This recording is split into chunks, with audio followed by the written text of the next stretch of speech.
Yeah, okay. All right, well, then, with that, those two items are done.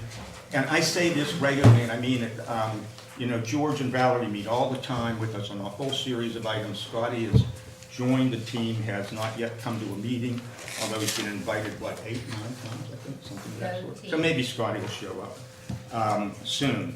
Okay, we have several new board members, and we wanted to bring the 360 group in, which is the group that we contracted with, have signed a contract with, to represent us on the sale of the property across Route 22. And with that, Art McCauley Can you just pause that for about 5 minutes, because I think Rick McIntyre is trying to call us, and he really wanted to hear this. So let me just see if he's close Yeah, before you sure. start.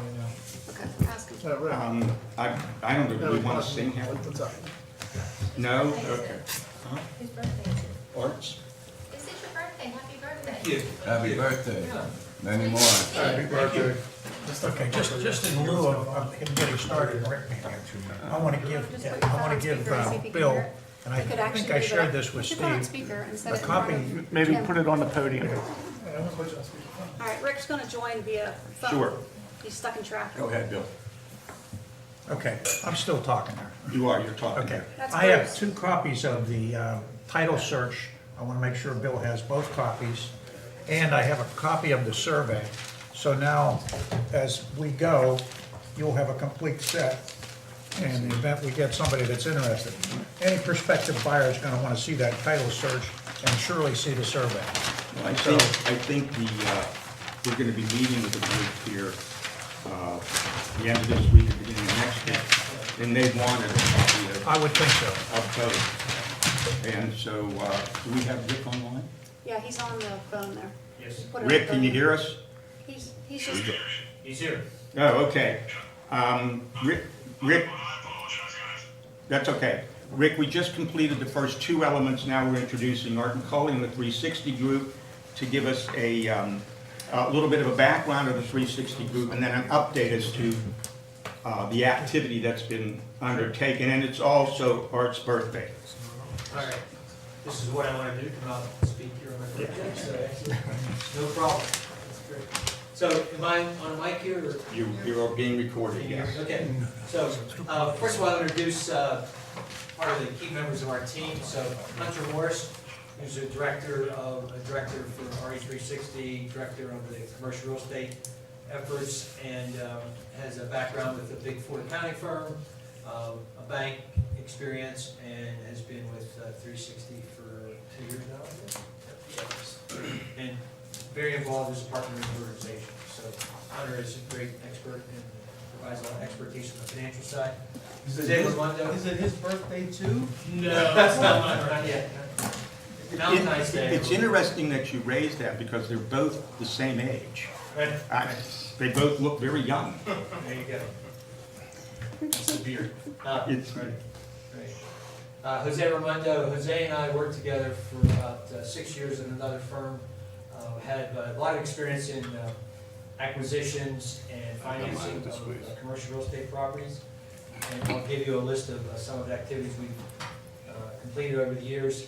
Jose is an extremely talented financial analyst, MBA from Notre Dame, and has been engaged with transactions throughout western Pennsylvania and as far west as Minneapolis. So he's a tremendous asset in the analytical side, and we'll get into that a little bit more if you'd like. So it's great to be here. I really appreciate that. We appreciate the opportunity.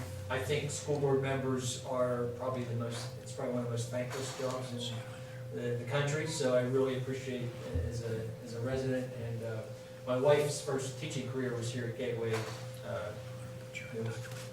South Junior High. So we go back a little ways here with Gateway. So RE360, people were asking who we are and why we're here. So RE360 is a group that's been around, the organization's been around about 10 years, has experience in western Pennsylvania with acquisitions and sales of property. And what we've done is put together a team of professionals that have tremendous experience. tell him to put his mic Oh, yeah, on right. mute. Hey, could you put your mic on mute, please? or, hello? Rick, Can you hear us, Rick? Yeah.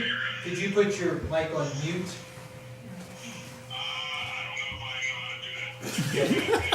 Walk outside. All right, okay, all right, so our firm is comprised of people that have experience from various backgrounds, and we thought our experience would give us an expertise at a level to deal with people on the commercial side that you don't get with some of the larger institutions throughout the Pittsburgh area.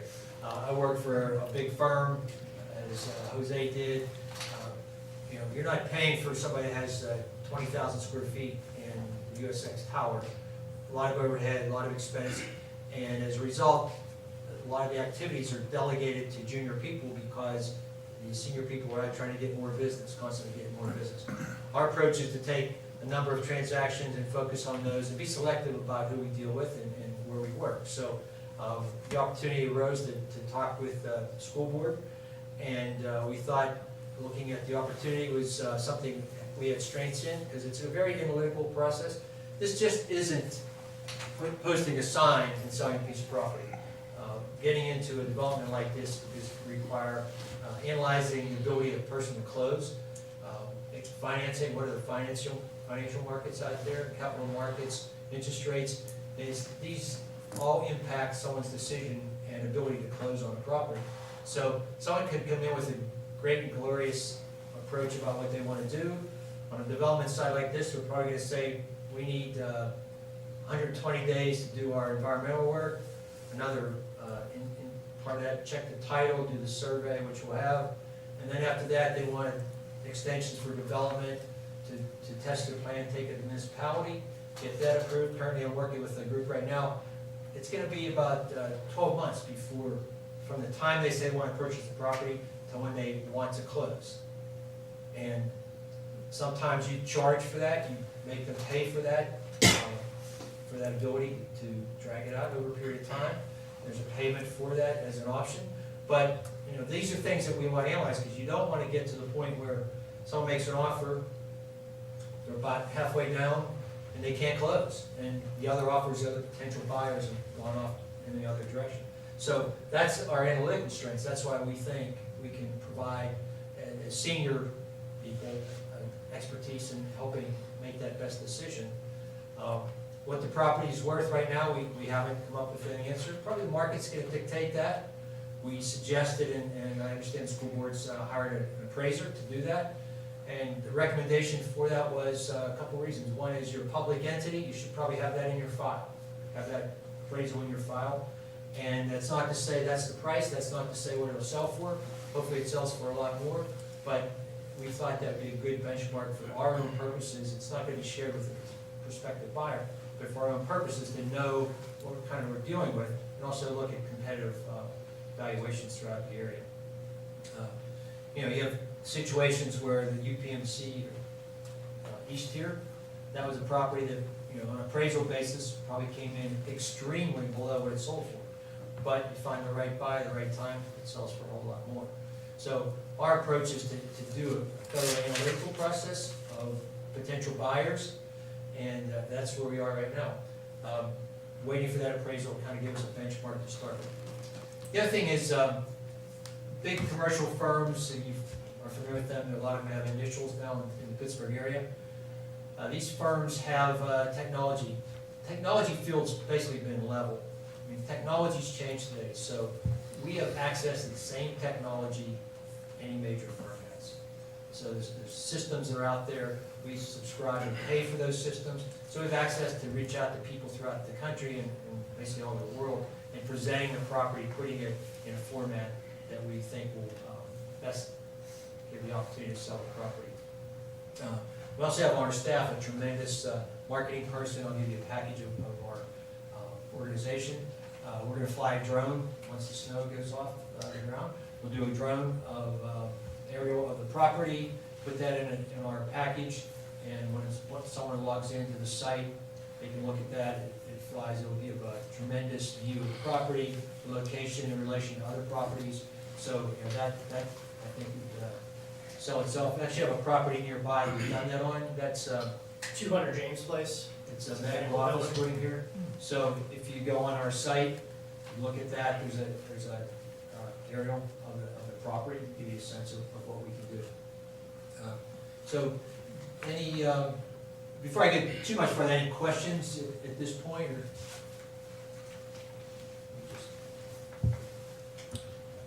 One question that I might ask, might have come up with the new board members. So you represent us, but that doesn't mean that another firm can't bring an offer Right. to you. And that's one of the points I was gonna make. So what we did was, you made a proposal, and our proposal was, as a consultant, we entered into an agreement to consult on this property, because there's a lot of issues that are gonna take place. There's municipality approvals, there's gonna be neighborhood comments, there's gonna be someone coming in asking, what about this, what about that?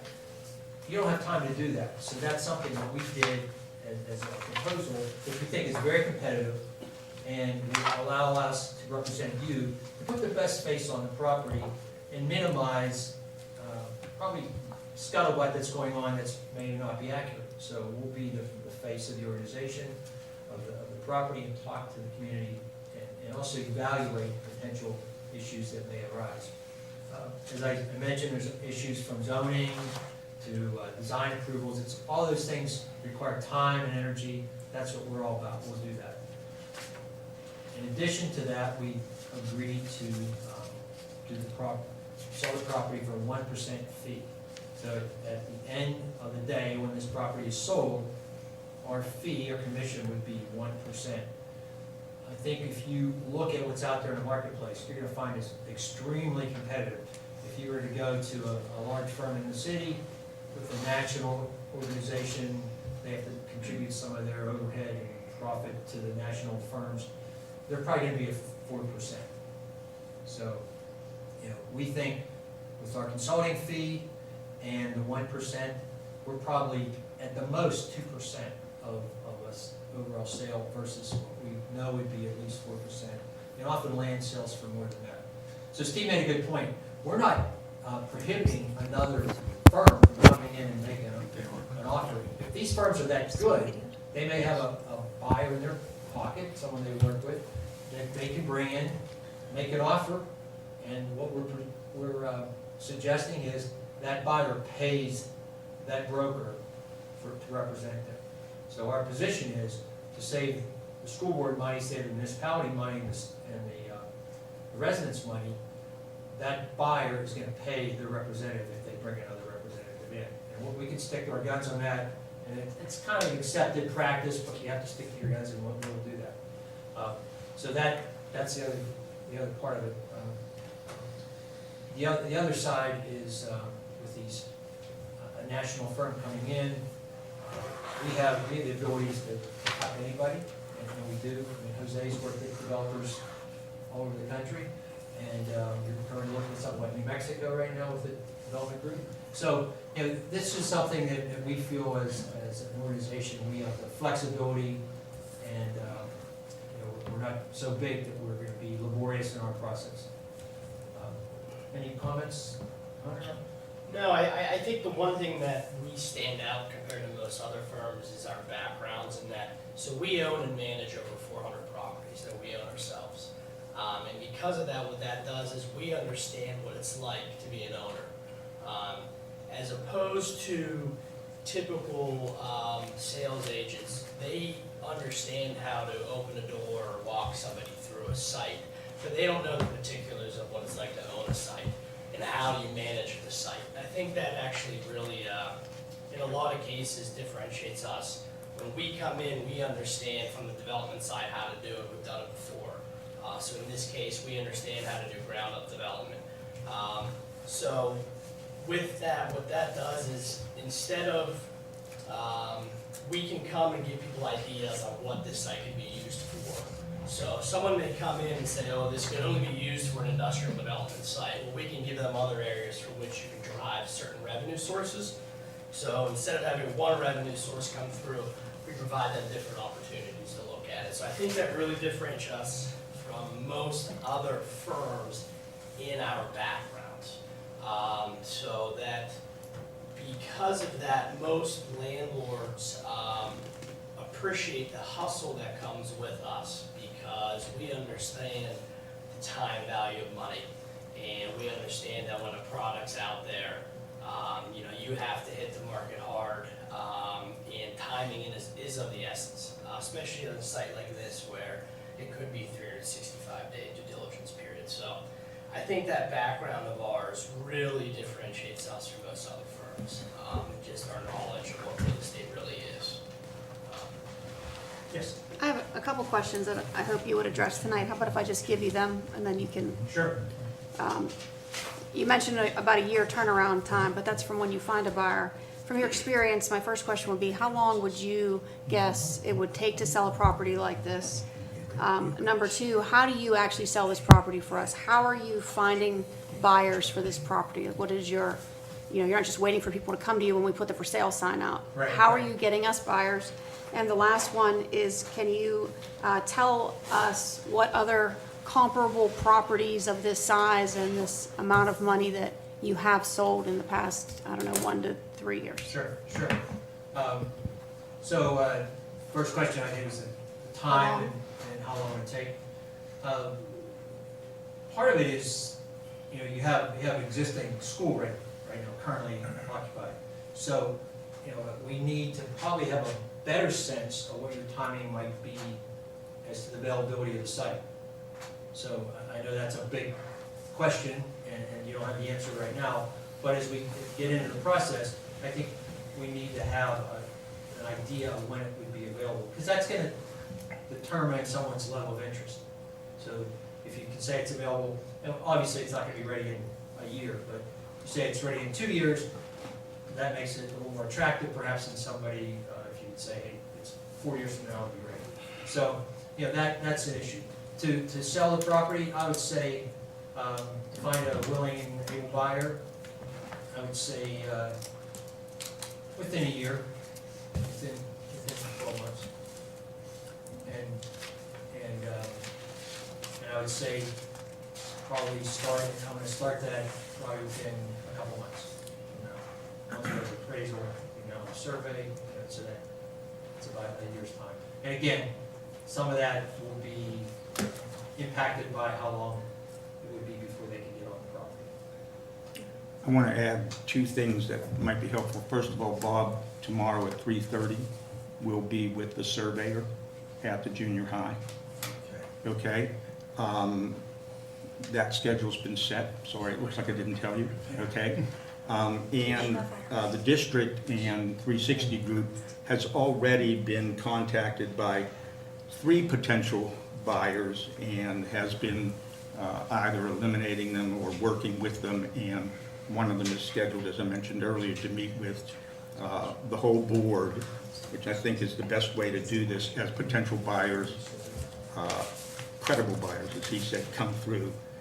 So I don't think it should necessarily go just to buildings and ground. I think it ought to be to everybody, so.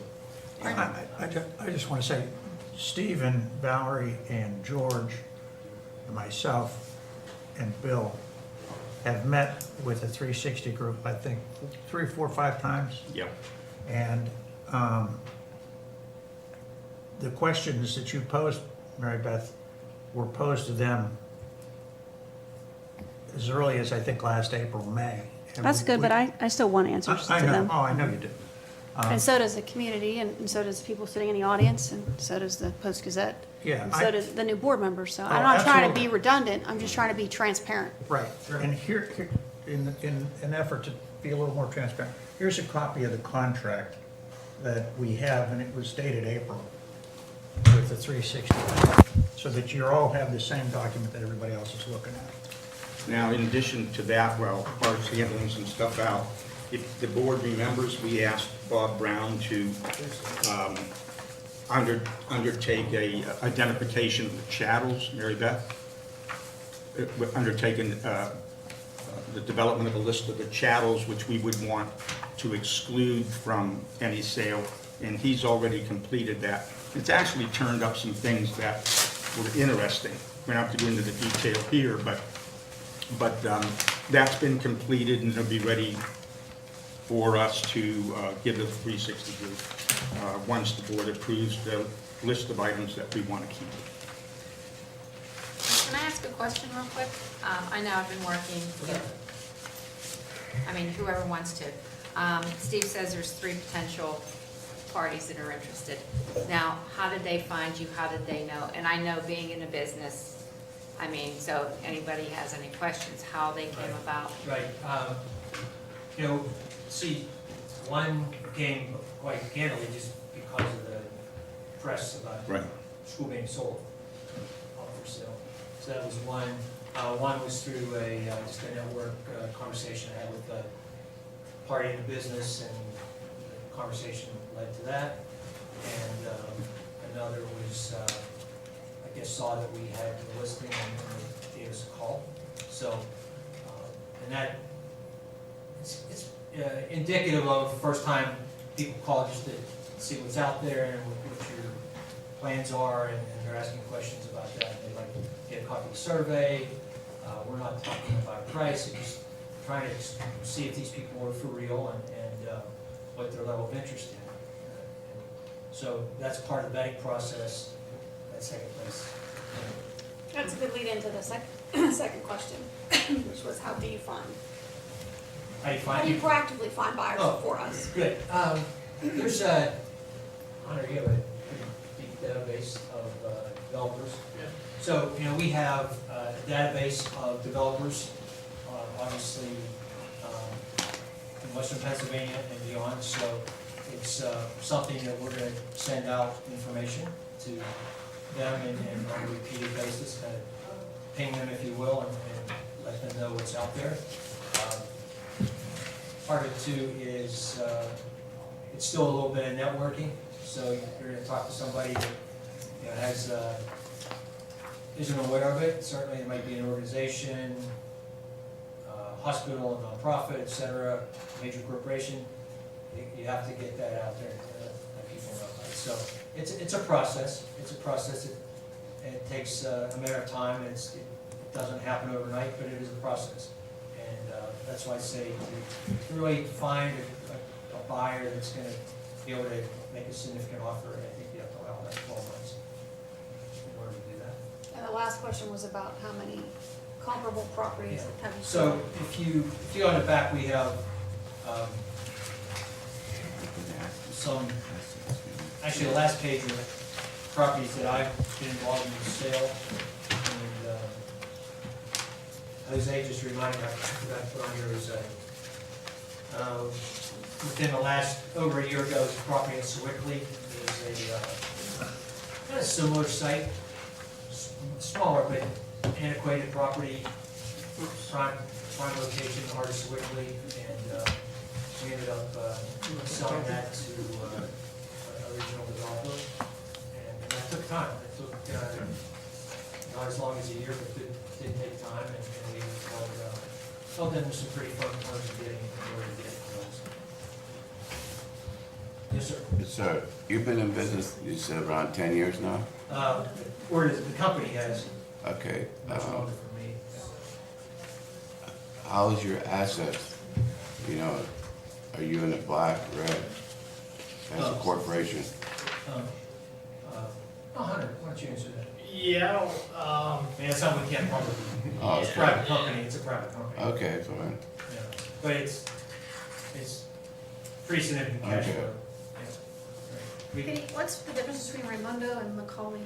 So, on the long list there, On the page here, yeah, So, so go ahead. I can expand upon, so the summary of Raimundo transactions, which is the page before the last. I'll disclose it, so these were all purchases that I made from the firms that are not associated with about a couple years ago. So I've always been on the, basically the buyer's side of items.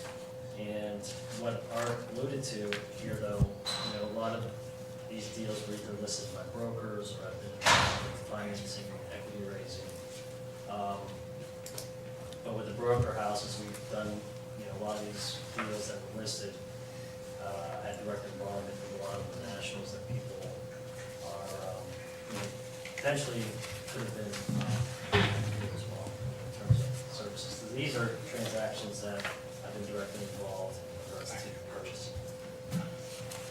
So when he says that, what that means is he's analyzed the property from a financial perspective, negotiated purchase terms and financing terms, and in a very competitive world. So we're dealing with people like JP Morgan, major banks. This is an area that we feel that they bring to the table, significant pays to the table, and allows us to be better poised to handle potential buyers and evaluate their ability to close. One other thing, to your question number 2, I believe that you asked in regards to how you source potential buyers. I mean, this would be an example of a potential source because purchase dealings from, I'm going to disclose all the sellers here, but these were pretty national organizations that have done route development, this office, and a couple of retail centers here. So one of the deal sources would be the network that I established because I'm dealing directly with these folks. So we would basically transact. Yeah, you're introduced by the broker, but at the end of the day, it's seller-buyer transaction. So it's a screening process, it's your ability to ask the right questions that people say they'll ask, but they won't. Where you get your cash, where you get your money, what have you done before, have some references, et cetera, et cetera. The time is of the essence, and if there's, there's ways of making people commit, like non-refundable money from day one. I'm not saying that this will happen here, but there's certain things you can get around to make sure people close, not just kicking tires. And when he says folks, it's not a couple of people, these are institutional players, so they may have portfolios of 50 properties, and that's his access to those types of owners and developers. So that's why we have him on the team. One of the other things that might come up, I suspect it probably would not, but this is a good example, I think, of Jose and where his expertise comes in. A buyer might come forward and indicate that they want to securitize this purchase or this note. Well, that's, a whole other ballgame if they're going to get involved in securitization. And we need to know that and understand it, and we might accept an offer like that, we might not. So again, there's so much more to this than meets the eye, that it's important to have people who know these industries and know them well. Other questions? Did that answer your question? Yeah, that's right. Brian, anything? Not right now. Okay. You heard most of it? I did hear a good bit of it. Some of it broke up a little bit, and I apologize again for my tardiness and my general appearance. Some of us work differently than others. I had actually a series of questions for you guys. Just looking at the contract as I have over the last couple of days, the phrasing in the contract that strikes me is, as far as the retainer, Yes. it will begin on the date of this anticipated rezoning classification. And how did that end up actually working out for us? Because we haven't rezoned.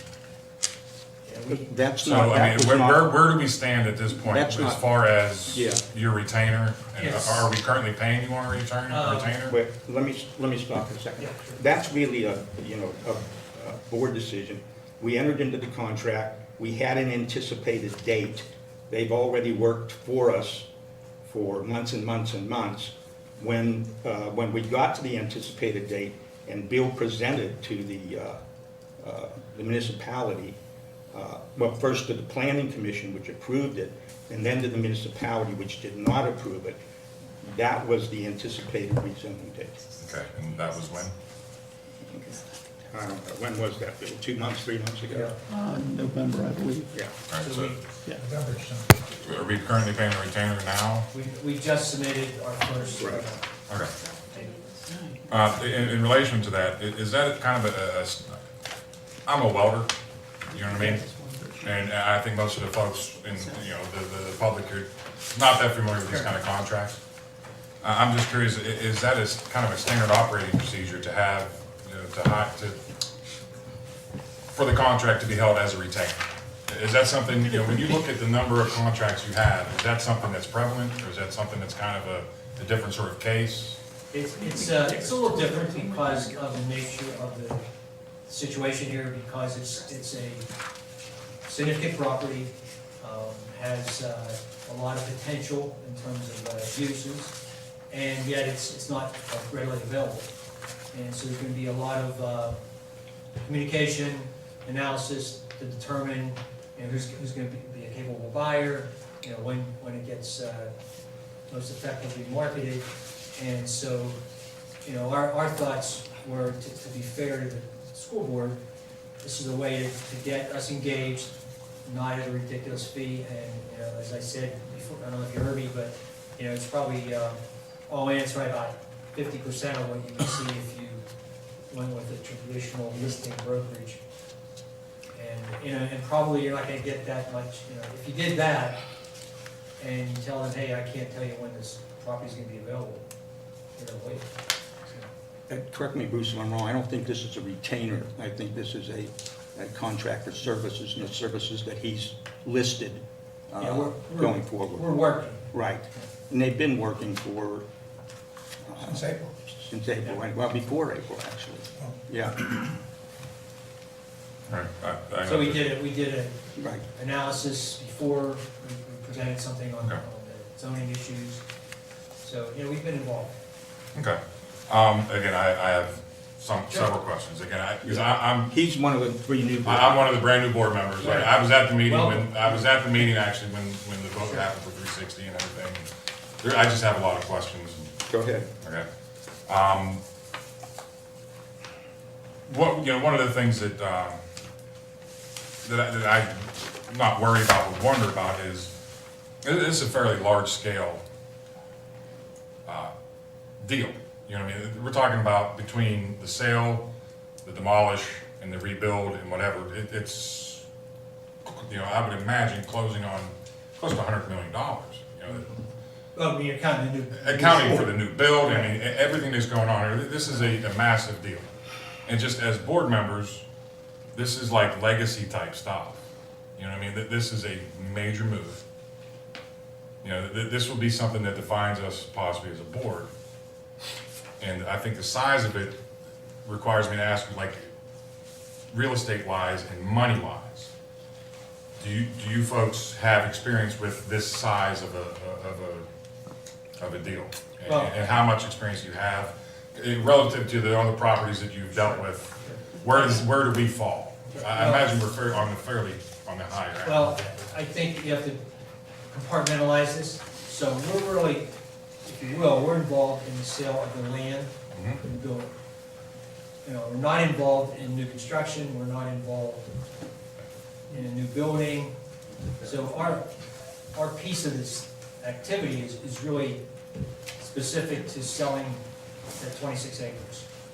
So it's not a $100 million transaction as far as we're involved in, it's selling those 26 acres.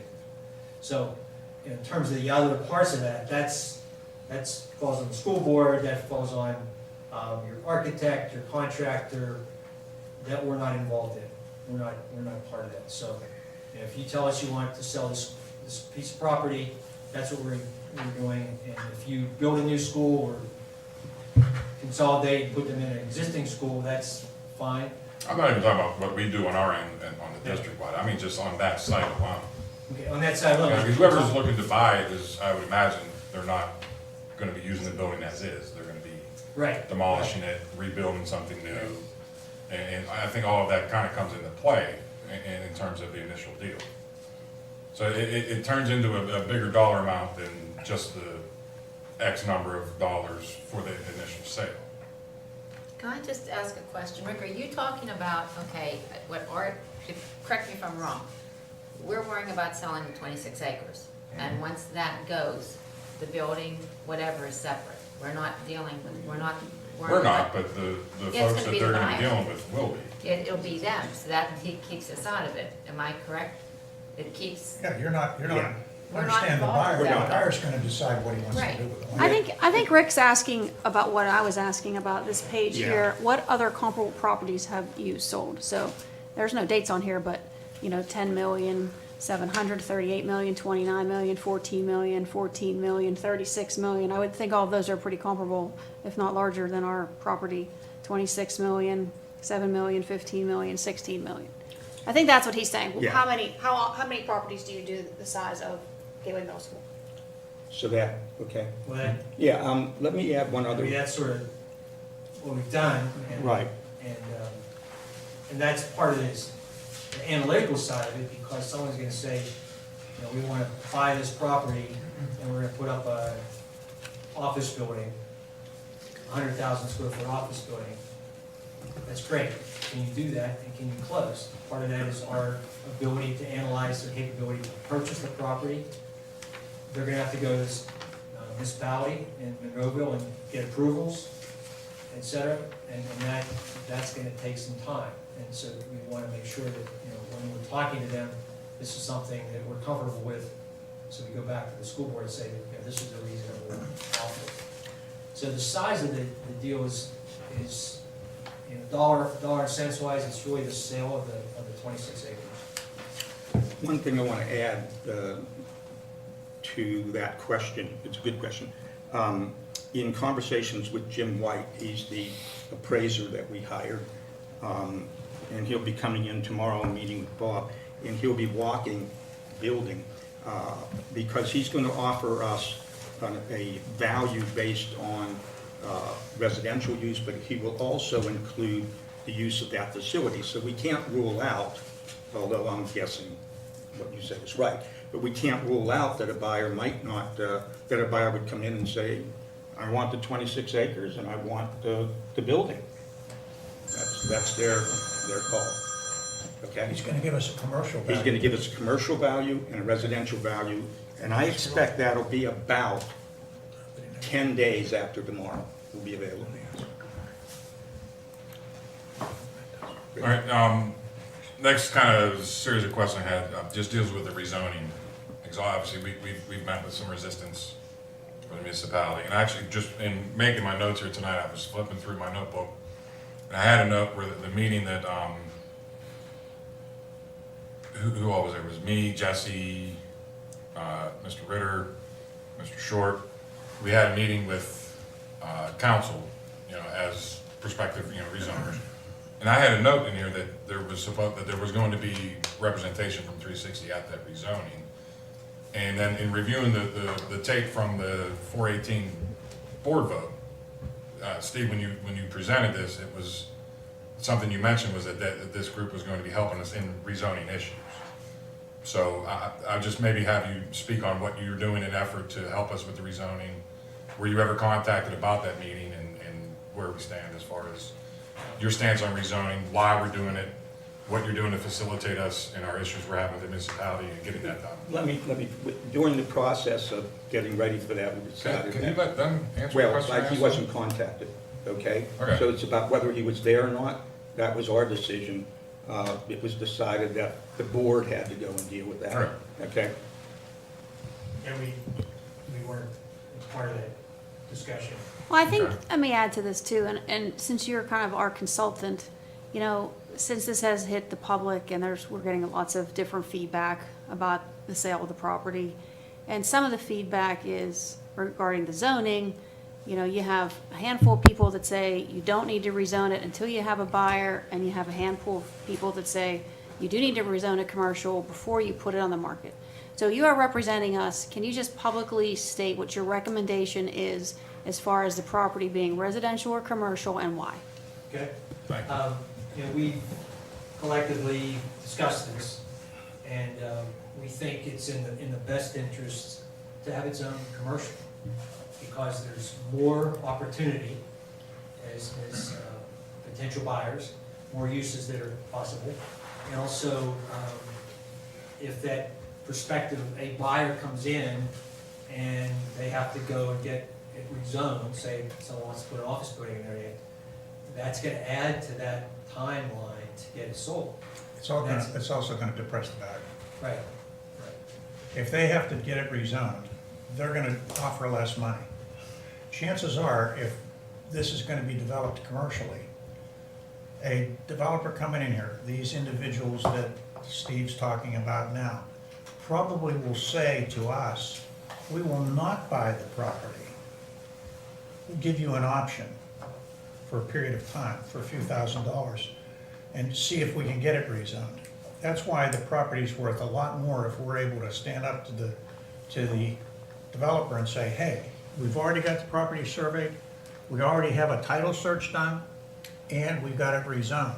That adds value on our side.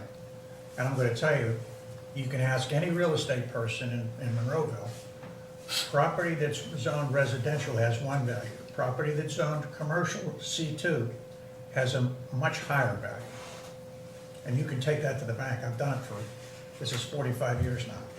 Okay, so just so Deanna gets this for her article, in confirmation, you said rezoning the property will increase the value, leaving it commercial will actually decrease the value. I mean, leaving it residential will decrease the value, and it will also, if we rezone it commercial, it will potentially accelerate the sale of the property, which is why you're recommending that we go ahead and ask the municipality to rezone it commercial.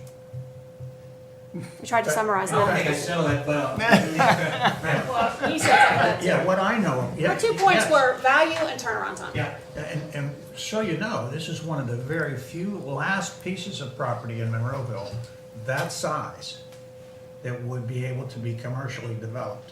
There aren't, think about it, we're pretty well developed out. And as such, that makes this property more valuable, because it's like buying property along the ocean. Right. Once it's all gone, it starts to really go bad. It's tough to buy because it gets more valuable. That's the case here. It'll enhance the value of the property. And for me, as common sense, that's what I would view. But again, I know that this is really redundant to some of the people on the committee, and I apologize for being redundant to them. But the purpose of this meeting and me asking you these questions is to get that information out to the public because of the discussions that are happening now about the property. Sure, and, you know, in our view, commercially zoned property is gonna have a greater tax base, so it's gonna be more tax revenue to the municipality. You have a commercially zoned piece of land, it's gonna sell for potentially more than residentially zoned, that's a higher transfer tax. It all goes to benefit the municipality. So to not have it zoned commercial, I think would be. Is that okay with you, Paul Schott? We get our piece out of all that. We get the biggest piece. Yes, we do. There we go. So you guys are aware of the current situation we have with our municipality, that they've denied us once the rezoning. What is your strategy in pushing forward with that? We don't, Nancy. Put her on speaker. It ain't her either. It's D. It's D. Big D. you know, in answer to your question, I think it's better handled by the school board with the municipality. Okay. I don't think it's our role to get in there and advocate for the zoning change.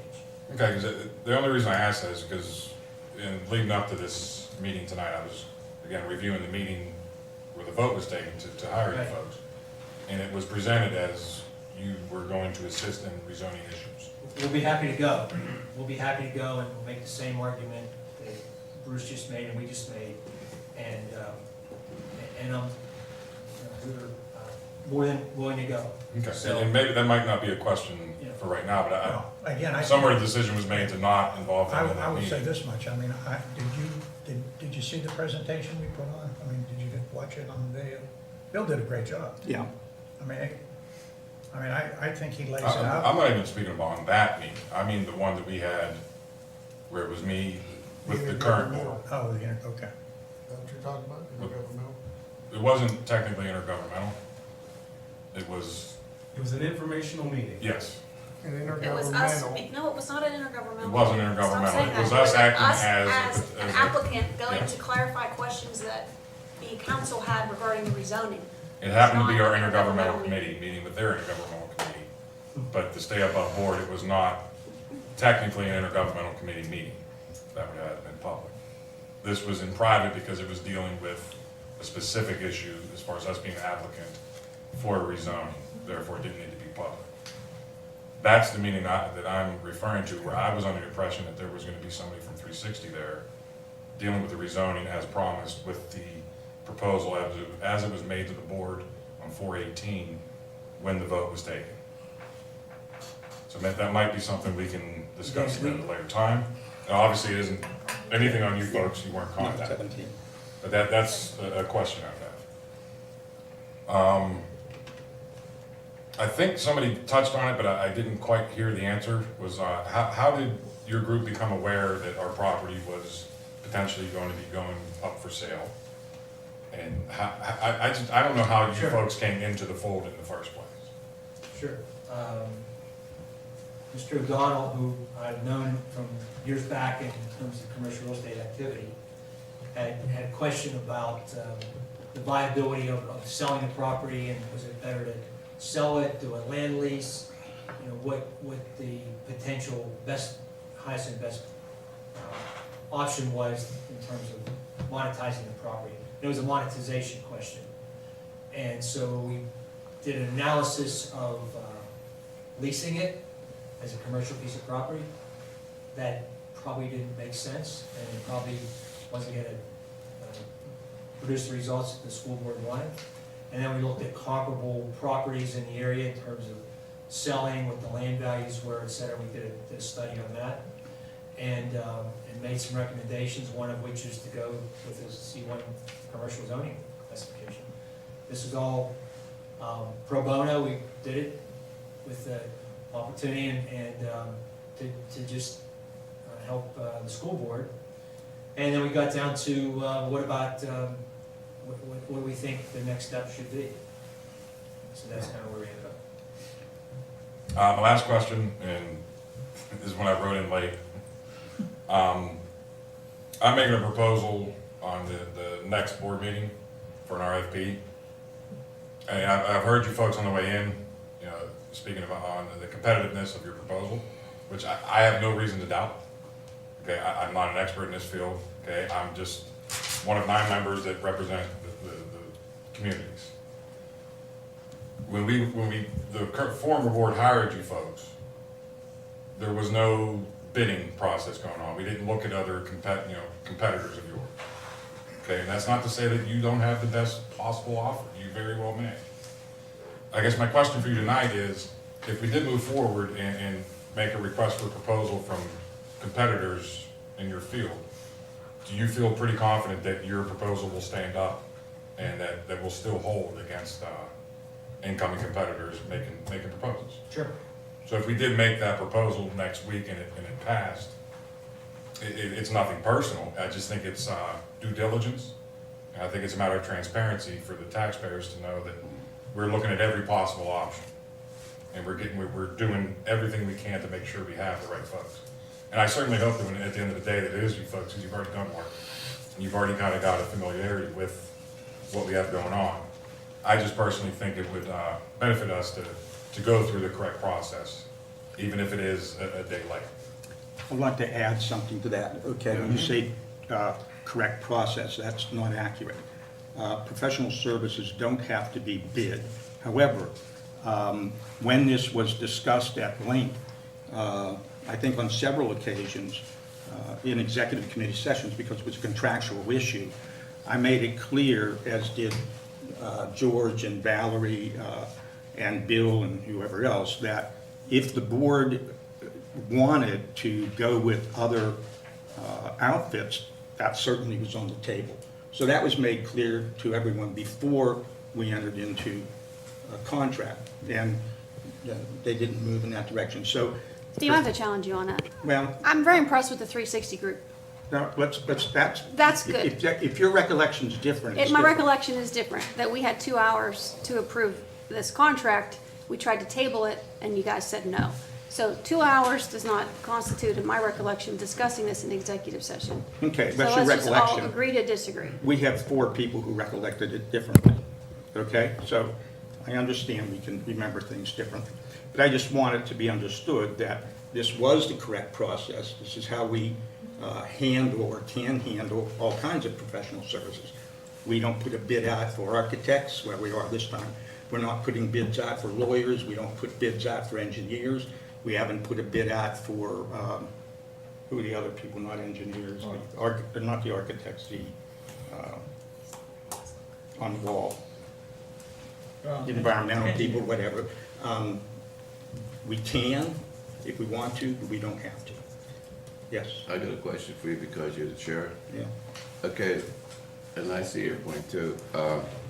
So we did find somebody, this board wanted differently, right? Mhm. We're still responsible for their contract now, ain't we? That's a legal issue, but Are we responsible for their contract? Well, I think the language is vague, and that's the best I can say. You know, there is an agreement, you know, there was an intention of a meeting of the minds, I'm sure. I think if you look at the paragraph that talks about the term, which is really paragraph 2. The term of this agreement, the term, will begin on the date of this anticipated rezoning classification. Now, there are those that could interpret that to say, it starts when you anticipate rezoning. There are others that could describe that as the word anticipated really describing the rezoning. So it's an adjective. And as such, it doesn't take place until the rezoning takes place. But all that being said, this isn't a dispute about, I don't think 360 wants to dispute this. I don't think any real estate broker wants to get into some sort of interpretation or lawsuit. If this board now wants to retract their position, I think that that's going to put you in a position where they may do that, but I would suggest they're probably going to come in and try to be competitive, like they said. I don't think anybody wants to buy into a lawsuit, so it's an issue, George. Okay, thank you. Can I ask a question on that? With it not being rezoned yet, all right, we have meetings scheduled with the municipality, public and everything like that. The 360 being that open meeting that we're anticipating on the 27th. Should everything be put on hold if we're anticipating putting out the bid? I don't think so. I think I would move forward because you got to get it rezoned anyway. Right. You didn't need to hire any real estate people to get it rezoned. Fact remains is to continue with that process. This is an ancillary issue. Let's face it, if we got it rezoned tomorrow, you're looking at least 2 years before you're going to be able to put this, to sell it. And there's enough time in this equation for everybody to settle out on these issues. I don't think so. I'd keep going. So Rick, if I may ask, is your goal with this exercise to do anything and everything you could possibly do as a board member to be as transparent as possible for the citizens of Pitcairn and Monroeville? I don't think I can put it much better, John. Okay, that's our goal here. Yeah, and again, I think it's due diligence. It's to, again, I have no reason to question, Sure. you know, your ability, and you may very well be the best possible choice for this. But I think because of the size and the ramifications of this decision, it's a little bit heavier than hiring an architect of record, in my opinion. This is talking about selling and closing a school, reorganizing the entire district. You know, I mean, this is a massive deal for this board. And I realize they're not involved with the reorganization, but it's part of this whole process. And I think if we're not looking at every possible option, I think we're not properly representing the taxpayers. Bruce, I just had or I guess maybe Scotty or other board members. So this is a public meeting, and so some of the terms and conditions have been put out on the table as a result of this. How does it then become a competitive bid? That's a really good point. All the other potential bidders know What they're doing. what they're, and by the way, our contract's public too. Right. It's a legitimate point. Right, so there becomes a point of diminishing returns in an attempt to delay as long as possible, be ultra transparent with the return on investment of being nimble and decisive. That is, if we know we need to sell a building, then let's do our level best to do it quickly and get the maximum price out of it, and not delay. On the other hand, the longer we delay, the more transparent we can claim to be, but what's the return on investment on that claim? So that's what this board is trying to think through, that's all. I think what Steve's touching on, and it's a valid point, it's something that was a concern of mine when I made, the proposal, is because you guys are already on the record with a contract. Anybody that's coming in for this RFP can look at what they've already bid. And it does put them in an unfavorable position in that upcoming bid. So I don't know how we, as a board, accommodate for that. In the same way, and I think this is probably where Bruce is about to steer, if a potential buyer notices the turmoil that exists and how long the school board and the municipality invest in taking their time for the sale, they can reduce the amount that they would offer. Exactly. And It's we not a don't want low to bid do that. decision, though. It's not, it doesn't Yeah, matter it's not what the about price who's coming in is. with the lowest price. It's more about who makes the best who is going to presentation. work the best with us to sell the property, Yeah, period. it's actually not, We could choose somebody that has a higher price, it doesn't matter. that's correct. You don't have to It's go with the actually, low as bidder. Paul points out, not even a bid, it's just an RFP. Other questions? Bruce, you had a thought, was that it? Yeah, I think to do the, so you know, do you know why the Sunshine Law set out exceptions to putting things in the public? They have 5 of them, and they wrote those in as exceptions for a really good reason. One of them is the sale of real estate. They don't believe you should be discussing the sale of real estate in the public. It doesn't do anything for you. Transparency in the real world of private business is not a good thing. Okay, let's face it. And you're about to enter into a sale of property that's gonna be called by the courts a private sale. And you should do it the way any business would do it, and that's sitting in that back room and hammering these things out. And I'm gonna tell you, the real estate agent is the least of the issues, the least of the issues.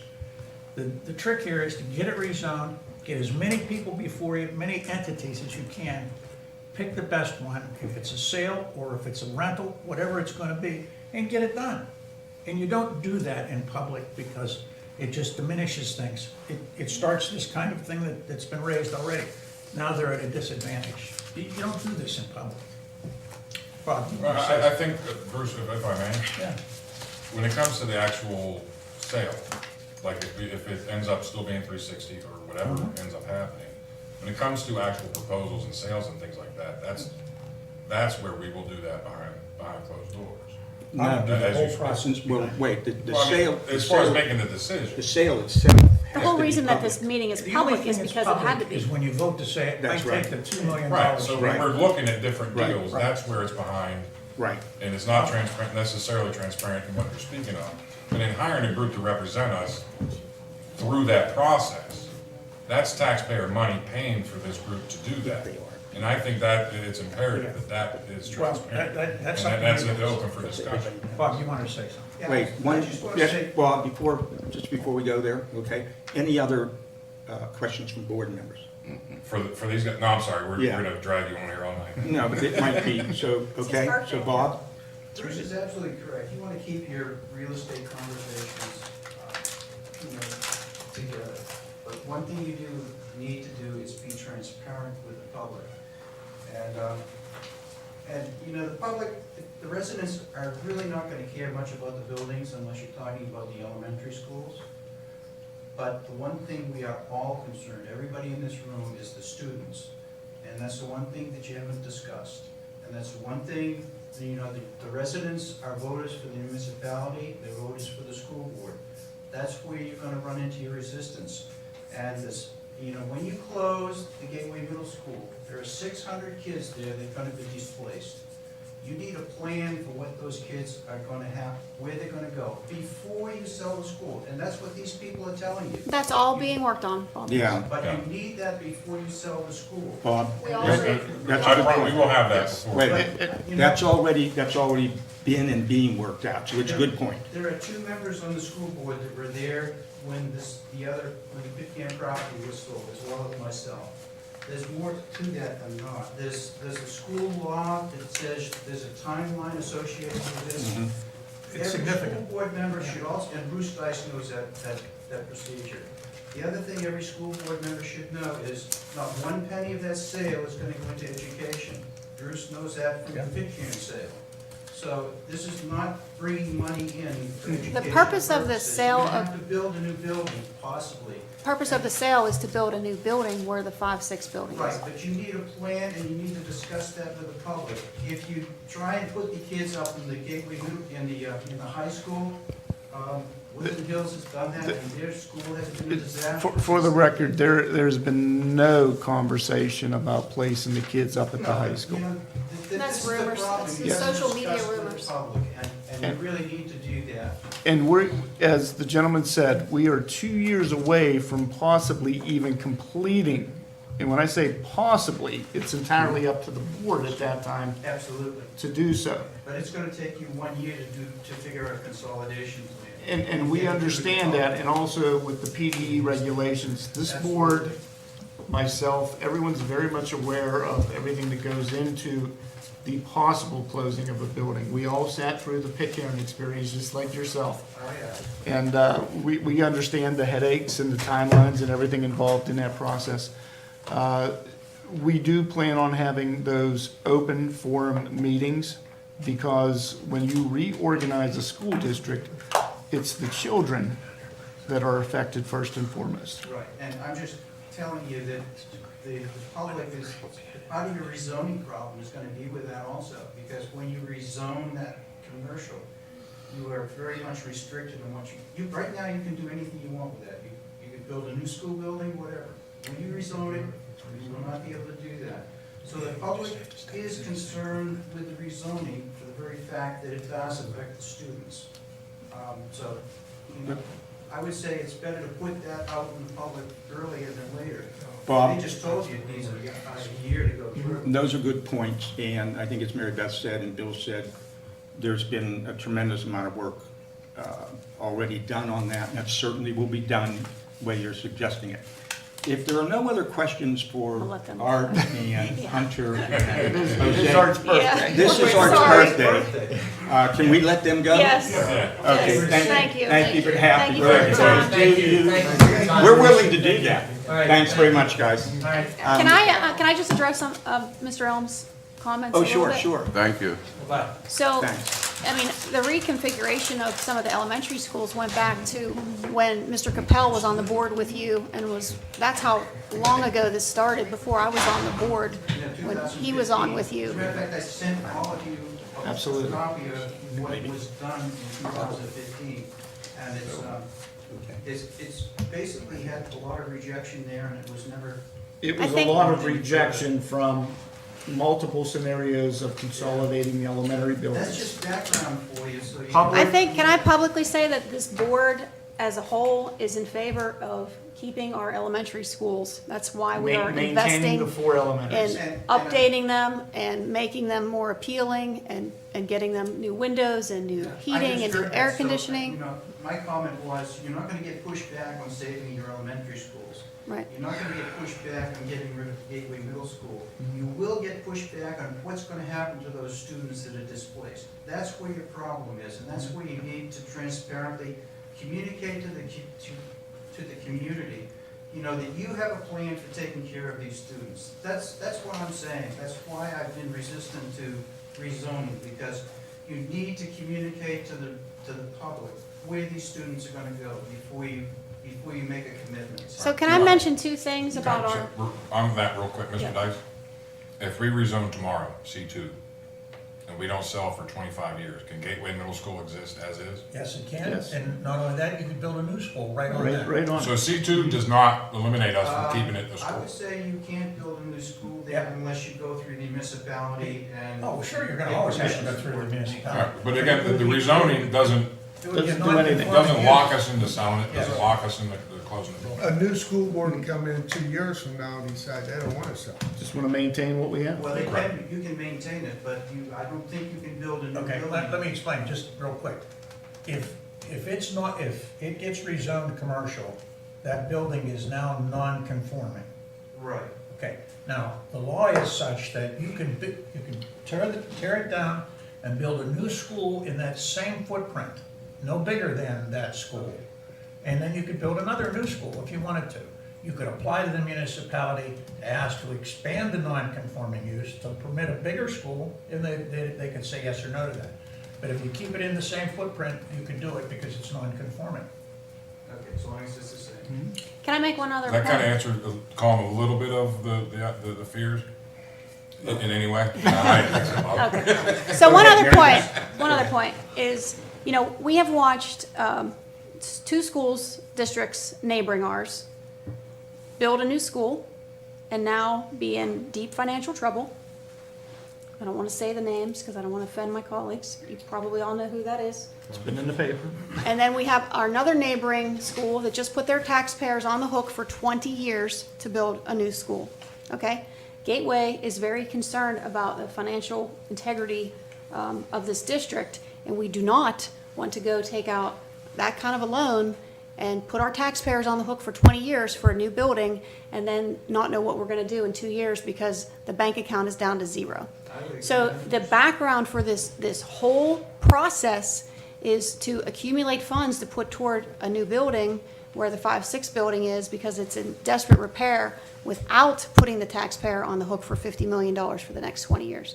So the whole reason we're doing this is to maintain a fiscally stable school district and at the same time consolidate, not have waste, and have facilities that aren't falling apart and that are stable and desirable for people to continue to educate their kids and move to Monroeville.